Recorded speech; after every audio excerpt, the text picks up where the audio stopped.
Hello and welcome to Lord of the Board. My name is Sam Smith, and today we are going to be doing a strategy guide on Ratigan in the Disney Villainous board game.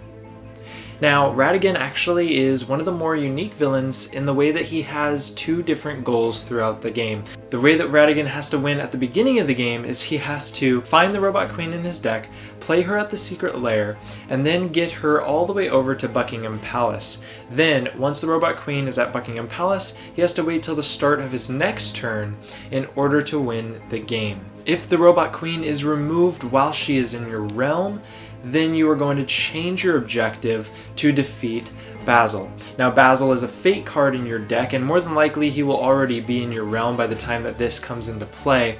But the bottom line is, once the Robot Queen is removed off your realm, then your new goal is to defeat Basil, and then you will win the game. Now today we're going to be going through Ratigan's cards, the 4 locations in his realm, and at the end of the video I'm going to go over 3 tips and strategies to help you play him better. So without further ado, let's go ahead and get into the guide. Now we are going to start off strong with the Robot Queen. She is the most expensive card in the game of Villainous. She is a 15 power card, and one of the ways that you're going to have to make her is either you could collect 15 power, which is possible with Ratigan, but there's going to be a lot of things that you can do to discount her later. Now, one thing that Ratigan has a lot of is item cards. We're going to be going through a lot of his items, and we're going to start with the most important, which is gears. Now, you have 5 of these in the deck, and they're only a 1 power cost card. Whenever you're playing an item, you can actually discard this card out of your realm to reduce the cost of that item by 3 power. Now, in theory, you're trying to get a lot of these out in order to discard all of them to discount the Robot Queen so that you can make her only, 10 power or 9 power as opposed to 15. Whenever you get these, you're going to want to play them on the board because you're probably going to lose some before you actually get to Robot Queen, and there's no way that you're going to be able to carry them all in your hand and still be able to get to the Robot Queen quickly. Now the next item is Fidget's List, and it's super simple. If you activate it, you're able to look through the top of your deck until you reveal an item, and then you can put that item into your hand and discard the rest of the cards. If you get this early in the game, you're going to want to play this as soon as possible and try to use it as often as you can. You're going to be wanting to use this to get to all the good items in your deck, as well as to obviously get to the Robot Queen.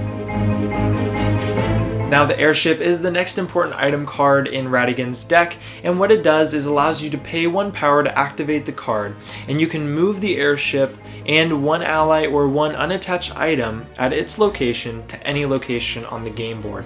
You're going to want to play the airship at the secret lair and wait for the Robot Queen to be played there. That way you can move the airship and the Robot Queen all the way to Buckingham Palace the turn you play her. One thing that I like to do is I actually like to hold the airship in my hand and wait to play it when I know that I can actually get the Robot Queen out. That way it's not sitting out there and gets discarded. The next card we're going to be talking about is Felicia. This is going to be the best card at completing your goal of defeating Basil. One thing that you can do is you can hold her into your hand and try to wait for Basil to remove the Robot Queen at Buckingham Palace. Then you can go ahead and move Ratigan to Big Ben and then play Felicia and defeat Basil.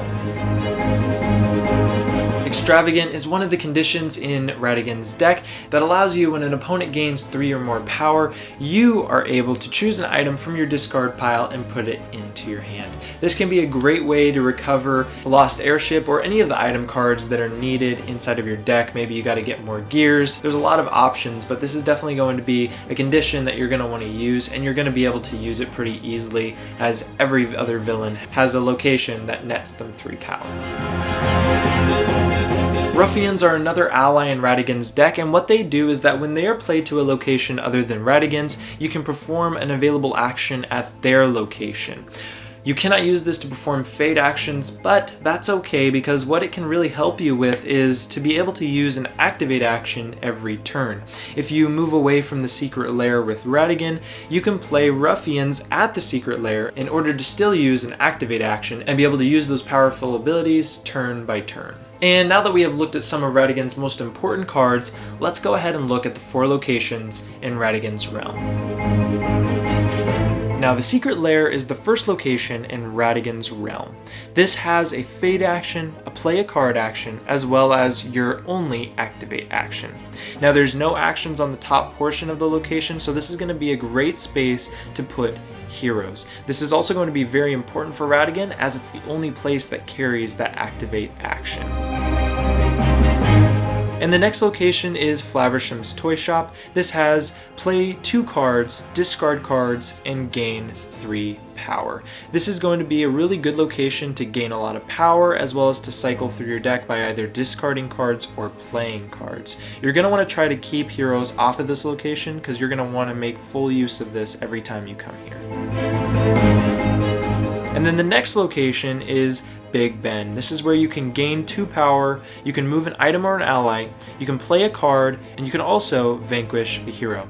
Now, this is the only spot where you can vanquish a hero, so once again, you're going to want to try to keep heroes off of this space as often as possible, because you're going to want to be able to take use of the full location every time you come here. And lastly, we have got a 5 action location, the Buckingham Palace. This has a fade action, a play a card, a move an item or an ally, gain 1 power, and discard cards. Once again, this is a very important location for Ratigan, because he can basically do everything he needs to do here, besides, activating cards and vanquishing. But this is going to be another space that you definitely don't want covered by heroes. All of the locations in his realm are very powerful and very good, and it's one of the reasons why it makes him so much fun to play, because he just has so many options, and it just makes him so much fun to play no matter how many heroes are on his board. And now that we have looked at his locations, I'm going to go ahead and give you 3 tips and strategies on how to play Ratigan better. Now, my first tip as Ratigan is to make full use of the discard spaces in your realm. This is going to be Buckingham Palace and Flaversham's Toy Shop. This is how you're going to be able to discard cards every turn. If you have Fidget's List, maybe dropping by the secret lair and using that to dig through your deck as well. At the very beginning of the game, your main goal is to try to get to that Robot Queen and to prepare for her. It's only 1 card in your deck, and you have to have her to start off your goal. My next tip and strategy is that there is actually a lot of item cards that Ratigan has, and one of the things that I've noticed is that if the item cards are not showing as loudly as others, they are less likely to be faded or seen by your opponent. And so what I mean by this is that when you've got, cards like the airship or the Robot Queen or gears, try to hide them under other item cards that are in your realm. Now, this is kind of a sleight of hand trick, but it's something that actually works, and I've seen work.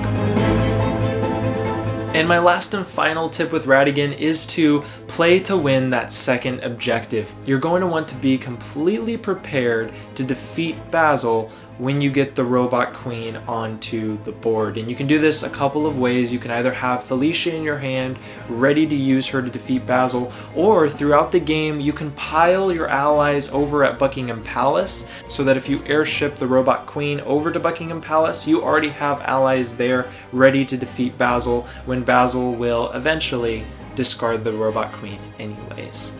And that is it for Ratigan. I hope that this helped you get a good start on playing him better. He is very, very straightforward in a way, and he has so many options and a lot of things to do on his turn. Definitely one of the best designed villains in this game, and super, super fun to play. I would love to talk to you down below about more strategies, maybe the strategies that you have. So before you go, please leave a comment down below and ask me a question about anything villainous, anything board gaming, anything strategy. Also, please subscribe and like this video, as it helps me to grow my channel as well as to continue producing this kind of content for you. If you want to know when my next video is released, go ahead and click that bell notification to be notified when my next video comes out. And lastly, I've got links to my Instagram and my Twitter down below if you want to go follow those and figure out which villain I'm going to cover next. But with that, that's it for the video. Let's go ahead and drop the beat.